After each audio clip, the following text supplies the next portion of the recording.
जय हिंद साथियों, स्वागत है आपका अपने YouTube चैनल संदीप क्लासेस पर। आज की वीडियो में हम लोग देखेंगे उत्तर वैदिक काल को। तो उत्तर वैदिक काल से पहले मैंने ऋग वैदिक काल की वीडियो बनाई है, वैदिक काल की तथा सिंधु घाटी सभ्यता की वीडियो भी बनाई है।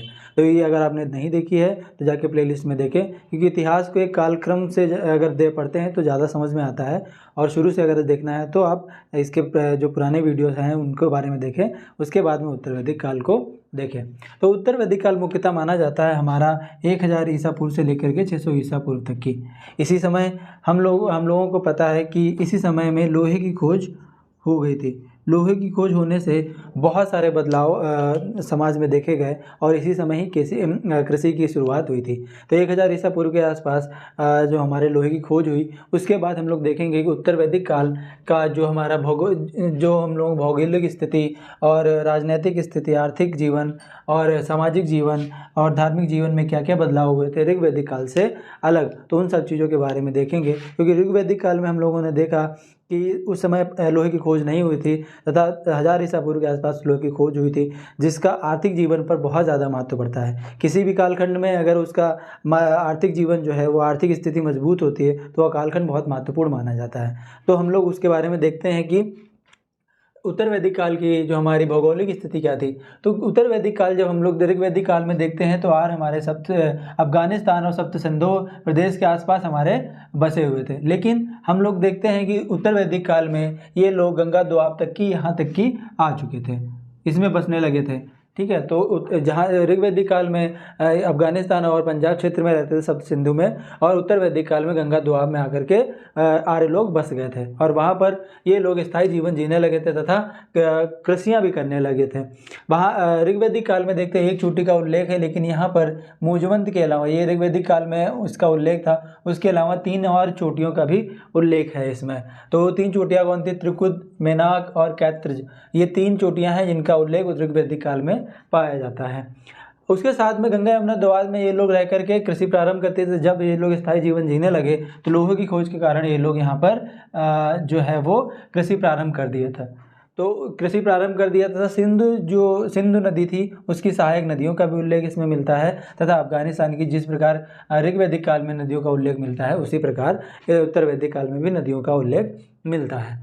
उसके साथ में यहाँ पर गंडक नदी का भी उल्लेख मिलता है। कहा जाता है कि सतपथ ब्राह्मण के अनुसार जो राजा विदेत माधव था वो अपने पुरोहित को लेकर के सदा नीरा, यानी जिसको हम लोग गंडक नदी कहते हैं, गंडक नदी का ही पुराना नाम है सदा नीरा, उसके किनारे तक पहुँच चुका था। तो हम लोग देखते हैं कि उत्तर वैदिक काल जो है वो गंडक नदी तक की आ चुका था। ये उसका भौगोलिक स्तर हो गया। भौगोलिक स्थिति में हम लोग देखेंगे कि आर्य उत्तर वैदिक काल में गंगा दोआब क्षेत्र तक की आ गए थे और यहाँ पर इन लोगों ने कृषि करना प्रारंभ कर दिया था। उसके साथ में 3 अन्य चोटियों का भी उल्लेख है जो कि त्रिकुद, मेनाक और कैत्रज हैं। और उसके साथ में यहाँ पे सतपथ ब्राह्मण में माना जाता है कि विदेत माधव अपने पुरोहित को लेकर के सदा नीरा नदी तक की आ गए थे, यानी उसका विस्तार वहाँ तक की हो सकता है। फिर उसके बारे में हम लोग देखेंगे कि उत्तर वैदिक काल का जो राजनीतिक जीवन है उसमें क्या क्या चेंजेस आए, क्या क्या परिवर्तन आए, उनके बारे में देखेंगे हम लोग। तो उत्तर वैदिक काल में जब हम लोग पढ़ते हैं तो जब उसकी आर्थिक स्थिति जब मजबूत होती है किसी भी सभ्यता की, तो उसका जो राजा की पावर जो होती है, उसका राजा का पद महत्वपूर्ण हो गया था। ऋग वैदिक काल में राजा का पद महत्वपूर्ण नहीं था तथा उस पर ध्यान रखने के लिए सभा और समितियां गठित की गई थी। लेकिन यहाँ पर उत्तर वैदिक काल में देखते हैं कि राजा का जो पद था वो हमारा महत्वपूर्ण हो गया था। क्यों? क्योंकि हम लोग ऋग वैदिक काल में देखते हैं कि जो छोटे छोटे जन होते थे और उन्हीं छोटे जनों को मिला करके एक जनपद कहलाता था। अब चेंजेस होने लगे थे, तो जनपद का उदाहरण हम लोग देख सकते हैं कि जैसे पुरु जन मिलकर के और भरत जन मिलकर के कुरु जनपद में बना, और तुर्वस और क्रीव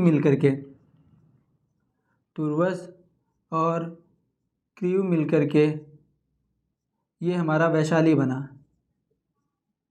तो इसी प्रकार जो जनपद मिले, छोटे छोटे जन मिल करके एक बड़ा जनपद बनाते हैं। और इसके बाद हम लोग देखेंगे कि ये कई जनपद मिला करके एक महाजनपद का निर्माण करते हैं। तो आगे हम लोग वीडियो में पढ़ेंगे महाजनपद काल के बारे में। फिर उसमें हम लोग देखते हैं कि जो राजा का पद था वहाँ पर ऋग वैदिक काल में गरिमामय नहीं था, लेकिन यहाँ पर गरिमामय हो गया। और एक और बदलाव आया कि राजा का पद जो है वो वंशानुगत हो गया था। तो पिछले ऋग वैदिक काल में राजा का पद वंशानुगत नहीं होता था तथा यहाँ पर जो हमारा राजा का पद है वो वंशानुगत हो गया था। राजा को अन्य नए नए नामों से जानने लगे कि जैसे कहा जाए कि अगर दक्षिण में है तो राजा को भोज कहा जाता था, उत्तर में राजा को विराट कहा जाता था, तथा पश्चिम में स्वराट कहा जाता था और पूर्व में सम्राट के नाम से जाना जाता था। और एक शब्द और है कि एकराट, जो चारों दिशाओं को जीत लेता था, यानी जो चारों दिशाओं को जीत लेता था उसको हम लोग एकराट कहते थे। इनका नाम भी कई बार क्वेश्चन में पूछा गया है एग्जाम्स में, तो आप देख लीजिएगा कि जो उत्तर में विराट कहते हैं, दक्षिण में राजा भोज वगैरह इन सब की जो उल्लेख मिलता है, और पश्चिम में स्वराट तथा पूरब में सम्राट के नाम से जाना जाता था, तथा चारों दिशाओं को जो जीत लेता था उसको एकराट कहते थे। उसके बाद हम लोग देखेंगे कि यहाँ पर यज्ञों का आयोजन राजा ही करने लगा, जैसे राजसूय यज्ञ, अश्वमेध यज्ञ हो गया, वाजपेयी यज्ञ हो गया, और यहाँ पर 3 टाइप के यज्ञों का उल्लेख मिलता है। राजसूय यज्ञ होता था कि यह राज्याभिषेक के जब राज्याभिषेक करवाया जाता था तब यह यज्ञ होता था, और इस यज्ञ में राजा को 17 अलग अलग पानियों से जल से नहलाया जाता था, तथा ये पहले यह राज्याभिषेक के समय में ही यज्ञ किया जाता था, तथा कालांतर में हर वर्ष इसको मनाया जाने लगा। दूसरा था अश्वमेध यज्ञ। इसमें एक घोड़ा छोड़ा जाता था जिसमें हम लोग अपने राज्य का विस्तार करने के लिए यह यज्ञ मनाया जाता था। फिर आता है वाजपेयी यज्ञ। इसमें खेल कूद का आयोजन करवाया जाता था, तथा इसमें राजा खुद भाग लेता था, रथ दौड़ में भाग लेता था, तथा राजा ही सबसे आगे रहता था। ये आप देख लीजिएगा, ये क्वेश्चन पूछा गया है एक बार कि वाजपेयी यज्ञ में क्या करवाया जाता था। जहाँ और उत्तर वैदिक काल में हम लोग देखते हैं कि रत्नियों की संख्या बढ़ गई थी। ऋग्वैदिक काल में रत्नियों की संख्या 7 थी और उत्तर वैदिक काल में रत्नियों की संख्या 17 हो गई थी। रत्निन जो थे वो राजा के नीचे पाई जाती थी, तथा रत्निन का महत्व राजा से कम था, तथा राजा का इन पर अधिकार होता था। राजा के पास अभी भी एक कोई स्थायी सेना नहीं थी, लेकिन जब किसी मतलब युद्ध में बनाया जाता था तो एक सेनापति चुन करके उसको एक सेना बना दी जाती थी। सम्राट इस समय निरंकुश हो गया था। निरंकुश कहने का मतलब ये है कि सम्राट जो भी चाहता था वो अपने अनुसार ही डिसीजन लेता था, तथा इस समय विदत का जो कोई उल्लेख नहीं थी। ऋग्वैदिक काल में हम लोग देखते हैं कि विदत सबसे प्राचीन संस्था थी, लेकिन उत्तर वैदिक काल में सबसे पहले समाप्ति भी हो गई थी। उसके साथ में सभा और समिति का अधिकार जो था वो कम हो गया था। वहाँ पर सभा और समिति, 2 समितियाँ ऐसी थी जो राजा पर अधिकार करने के लिए या राजा पर सहायता करने के लिए उसको बनाया गया था, नज़र रखने के लिए। तो अब सभा और समिति का जो महत्व था वो धीरे धीरे कम हो गया था। बलि वहाँ पर अपनी स्वेच्छा से दिया जाता था, लेकिन यहाँ दिया जाने वाला टैक्स यानी स्वेच्छा के बिना भी टैक्स देना पड़ता था। और टैक्स सिर्फ कौन देते थे? वैश्य लोग ही टैक्स देते थे। ये आप लोग मतलब क्वेश्चन पूछा गया है कि कौन कौन सी जाति के लोग टैक्स देते थे, तो सिर्फ वैश्य लोग तो जो थे वो इनको सिर्फ वही टैक्स देते थे। राजा के पास न्याय की सर्वोच्च अधिकारी हो गया था, यानी जो उस समय ऋग्वैदिक काल में राजा पुरोहित के सहयोग से न्याय करता था, अब न्याय का केंद्र बिंदु कौन बन गया था? राजा बन गया था। तो हम लोगों ने देखा कि ऋग्वैदिक काल का राजनीतिक जीवन में क्या क्या परिवर्तन हुए। कई छोटे छोटे जन मिलकर के जनपद का निर्माण किए और राजा का पद जो महत्वपूर्ण और शक्तिशाली हो गया। राजा के पास अभी भी कोई स्थायी सेना नहीं थी, लेकिन यह राजा कई नामों से जाने लगा कि उत्तर में विराट, पश्चिम में स्वराट और दक्षिण में भोज और पूरब में सम्राट के नाम से जाना जाता था। सभा समितियों का अधिकार कम हो गया और विदत का उल्लेख खत्म हो गया, उल्लेख नहीं मिलता है, और बल जो है वो दिया जाने वाला टैक्स हो गया। अब हम लोग देखेंगे उत्तर वैदिक काल के आर्थिक जीवन काल के बारे में। आर्थिक जीवन काल बहुत महत्वपूर्ण होता है किसी भी कालक्रम के लिए। तो हम लोग देखते हैं कि 1000 BC के आसपास लोहे की खोज हो चुकी थी। तो लोहे की खोज होने के बाद बहुत सारे परिवर्तन हमारे उत्तर वैदिक काल में आए, उनको हम लोग देखते हैं कि यहाँ पर देखते हैं कि आर्यों ने खेती करना प्रारंभ कर दिया था। ठीक है, तो स्थायी जीवन जब ऋग्वैदिक काल में लोग यायावर जीवन जीते थे, मतलब एक जगह से दूसरी जगह प्रस्थान करते रहते थे, तो उस समय जो मुख्य व्यवसाय था वो उनका पशुपालन था। लेकिन उत्तर वैदिक काल में जब लोग स्थायी जीवन जीने लगे तो वहाँ पर कृषि भी करने लगे, तथा गंगा और दोआब का जो क्षेत्रफल है, वो एरिया है, वो बहुत ही उपजाऊ है, तो वहाँ पर ये लोग कृषि करना प्रारंभ कर दिए थे। ऐसा माना जाता है कि राजा पृथ्वैन जो थे उन्होंने ही पहली बार कृषि का आरंभ किया था। हम लोग शतपथ ब्राह्मण में देखते हैं कि कृषि की विधियों का भी उल्लेख है, और कहीं कहीं पर ऐसे हलों के माना जाता है जिसमें 24 हल को 24 बैल खींचते थे कि ये बहुत मतलब 24 बैल एक ही हल में जरते थे, तो वो कितना बड़ा हल होगा और कितना एरिया वो लेता होगा। कई हलों में 6, 12, 18 और 24 के ऐसे संख्या मिली हैं। और यहाँ पर जो है वो पशुपालन भी होता था, लेकिन उतना अधिक नहीं जितना कि ऋग्वैदिक काल में होता था। तो कृषि एक महत्वपूर्ण व्यवसाय हो गया था। उसके साथ में हम लोग देखते हैं कि मुद्रा प्रणाली का अभी भी अभाव था, इसमें वस्तु विनिमय अभी भी चलता था, लेकिन यहाँ पर जो निष्क और गाय के साथ व्यापार किया जाता था, निष्क मतलब सोना और गाय, जो वहाँ पर ऋग्वैदिक काल में अगण्य मानी जाती थी, अब उसके द्वारा व्यापार होने लगा था। लोहा के नाम से जानने लगे थे और लोहा को ऋग्वैदिक काल में श्याम अयस और कृण अयस के नाम से जानते हैं। यहाँ पर हाथियों का पालना भी प्रारंभ हो गया था तथा हाथी का भी उल्लेख उत्तर वैदिक काल में मिलने लगा था तथा यहाँ के ऋग्वैदिक काल के लोगों को समुद्र का ज्ञान हो गया था और सिंचाई के लिए वो तालाब और कुआं और नहरों का पहली बार प्रयोग किया, जो कि अथर्ववेद में उल्लेख है कि यहाँ तालाब और कुएं के साथ में नहरों का भी प्रयोग हुआ था। तो हम लोगों ने अभी तक देखा कि आर्थिक जीवन में लोहे की खोज के बाद में बहुत सारे बदलाव आए।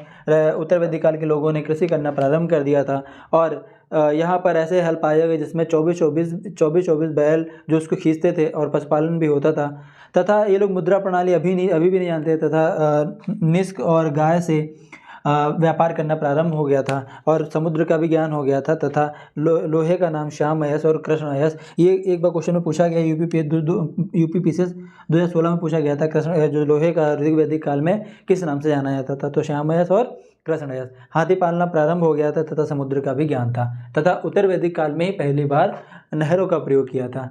अब हम लोग जानेंगे कि उत्तर वैदिक काल का जो सामाजिक जीवन था उसमें क्या क्या बदलाव आए और क्या क्या हमारा उत्तर वैदिक काल में क्या क्या बदलाव मिलते हैं ऋग्वैदिक काल से। तो उत्तर वैदिक काल का जो समाज था वो पितृसत्तात्मक और संयुक्त परिवार, जिस प्रकार हमारा ऋग्वैदिक काल में था उसी प्रकार ही हमारा उत्तर वैदिक काल में अभी भी जो हमारा समाज जो था वो पितृसत्तात्मक ही था। समाज में 4 वर्णों में बट गया था। जो वर्ण जो थे वो ऋग्वैदिक काल में कर्म के आधार पर होते थे, लेकिन यहाँ पर जन्म के आधार पर वर्णों का विभाजन होने लगा था। कुल और गोत्र शब्द का भी प्रयोग होने लगा। गोत्र शब्द का प्रयोग, जहाँ पर गोत्र शब्द का प्रयोग जो है वो गायों से संबंधित है, जहाँ पर पूरे कुल की गायों का या गोधन का संग्रहण किया जाता था उसको गोधन कहते थे और उसी से गोत्र शब्द की उत्पत्ति हुई है। महिलाओं को शिक्षा का अधिकार था, लेकिन ऋग्वैदिक काल से कम हो गया था थोड़ा बहुत। इसको अभी हम लोग देखेंगे कि महिलाओं का जो शिक्षा का अधिकार था वो किस प्रकार कम हुआ, उसके बारे में हम लोग देखेंगे। नियोग प्रथा अभी भी चलती थी। बहुपद जो थी वो जो बहुपद विवाह था वो धीरे धीरे कम होता गया और अथर्ववेद में ये कहा गया है कि पुत्री का जन्म दुखदायी होता है, यानी सबसे ज़्यादा, क्योंकि स्त्रियों की दशा इसी शब्द से देखने की मिलती है कि अथर्ववेद में कहा गया है कि पुत्री का जन्म दुखदायी होता है और दुख का कारण माना जाता है। तथा मैत्री संहिता में भी कहा गया है कि स्त्री को शराब और जुए के समान ही एक बुराई माना गया है। तो 2 चीज़ों के बारे में पूछा जाता है। अथर्ववेद में कहा गया है कि पुत्री जन्म दुखदायी माना गया है तथा मैत्री संहिता में माना गया है कि स्त्री को शराब और जुए के समान ही बुराई माना गया है। तो ये दोनों जो अथर्ववेद और मैत्री संहिता में स्टेटमेंट मिलते हैं, तो इनसे पता चलता है कि स्त्रियों की जो दशा में गिरावट आई थी।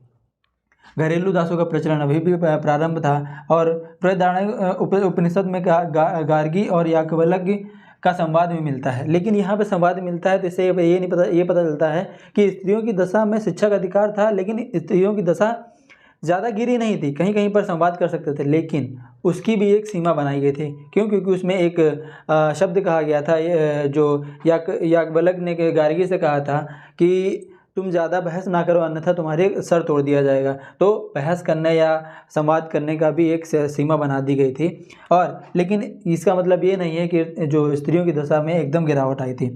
सद्वत ब्राह्मण में स्त्री को अर्धांगिनी कहा गया है और क्षत्रियों की स्थिति ब्राह्मण में श्रेष्ठ मानी जाती थी। यानी यहाँ पर 2 वर्ण थे, क्षत्रिय और ब्राह्मण, ये एक दूसरे से अपनी श्रेष्ठता साबित करने के लिए मतलब एक दूसरे को युद्ध होता रहता था, या यूँ कहें कि संघर्ष चलता रहता था क्षत्रियों और ब्राह्मण। तो क्षत्रियों की दशा वहाँ पर पुरोहित का स्थान सबसे ऊपर माना जाता था, लेकिन उत्तर वैदिक काल में क्षत्रियों की दशा ब्राह्मणों से श्रेष्ठ मानी गई है और सबसे जो निम्न कोटि के थे वो शूद्रों को माना गया है। शूद्रों को बाकी तीनों यानी द्विज,